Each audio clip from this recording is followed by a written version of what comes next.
June എൻഡാവണ മുമ്പേ universe നിങ്ങൾക്ക് വേണ്ടിയിട്ട് എന്തോ ഒരു സ്പെഷ്യൽ മെസ്സേജ് തരാൻ നോക്കുന്നുണ്ട്. അപ്പോൾ നിങ്ങൾ ഈ വീഡിയോനെ ക്ലിക്ക് ചെയ്തിട്ടുണ്ടെങ്കിൽ ഇത് ഡെഫിനറ്റ്ലി ഈ മെസ്സേജ് നിങ്ങൾക്ക് വേണ്ടിയിട്ടാണ്. ഞാൻ കാണുന്നത് ഇവിടെ എന്താ വെച്ചാൽ നിങ്ങൾ ഇതുവരെ ഒരു പാസ്റ്റിന്റെ ഒരു സിറ്റുവേഷനെ ലെറ്റ് ഗോ ചെയ്തിട്ടില്ല. ഈ സിറ്റുവേഷൻ ഒരു ഡിഫിക്കൽട്ട് സിറ്റുവേഷൻ ആണ്. ഇതൊരു പേഴ്സണും ആവാം. നിങ്ങൾ ഒരു പേഴ്സണെ ലെറ്റ് ഗോ ചെയ്യാൻ പറ്റില്ല. നിങ്ങൾ ഇപ്പോഴും ഹോൾഡ് ഓൺ ചെയ്തിരിക്കുകയാണ്. ഈ സിറ്റുവേഷൻ ഈ പേഴ്സന്റെ കൂടെ നിങ്ങൾക്ക് കുറെ മെമ്മറീസ് ഉണ്ട്, ബട്ട് കുറെ ഡിഫിക്കൽട്ട് പാസ്റ്റ് ആണ്. ഇത് ഡിഫിക്കൽട്ട് സിറ്റുവേഷൻസ് ആയിരുന്നു. നിങ്ങൾ കുറെ ഡിസപ്പോയിന്റഡ് ആയിട്ടുണ്ട്, കുറെ ഹേർട്ട് ആയിട്ടുണ്ട്, കുറെ വിഷമങ്ങൾ ഉണ്ടായിട്ടുണ്ട് പാസ്റ്റില്.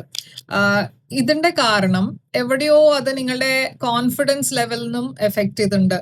ഞാൻ കാണുന്നത് എന്താ വെച്ചാൽ നിങ്ങൾ കോൺസ്റ്റന്റ്ലി ഇപ്പൊ നെഗറ്റീവ് ആണ് കൂടുതൽ നിങ്ങളുടെ മനസ്സിൽ തോട്ട്സ് വരണേ.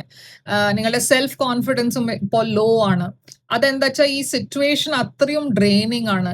ഈ പേഴ്സൺ അത്രയും നിങ്ങളെ മെന്റലി, ഫിസിക്കലി, ഇമോഷണലി ഡ്രെയിൻ ചെയ്യാണ്. അപ്പോ യൂണിവേഴ്സ് പറയണത് എന്താ വെച്ചാൽ ഈ നെഗറ്റീവ് മെന്റൽ എനർജിന്ന് പുറത്തു വരാൻ നോക്കുക, സെൽഫ് കോൺഫിഡൻസിന് വർക്ക് ചെയ്യാൻ നോക്കുക.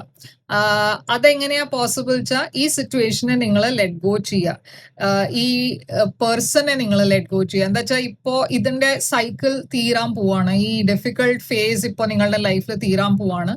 അതുകൊണ്ട് ഇപ്പോ ഇതിനെ ലെറ്റ് ഗോ ചെയ്യാൻ റെഡി ആവുക. നിങ്ങളുടെ ലൈഫിൽ എന്തോ ഒരു പുതിയ ബ്ലെസ്സിങ് വരാൻ പോകുന്നുണ്ട്. ബട്ട് അതിന്റെ മുമ്പേ ഇത് ചെയ്യണത് അത് ഇമ്പോർട്ടൻ്റ് ആണ്. ലെറ്റ് ഗോ ചെയ്യുമ്പോഴേ ഒരു പുതിയ എനർജി നിങ്ങളുടെ ലൈഫിൽ വരുള്ളൂ. അപ്പോ ആ പുതിയ എനർജി റിസീവ് ചെയ്യാൻ റെഡി ആവുക. ആൻഡ് ഡെക്കിന്റെ താഴെ ഞാൻ കാണുന്നത് 6 ഓഫ് കപ്സ് ആണ്. അപ്പൊ ഇത് എന്തോ നിങ്ങളുടെ പാസ്റ്റിന്റെ കണക്ഷനിൽ ഉള്ള കാര്യമാണ്.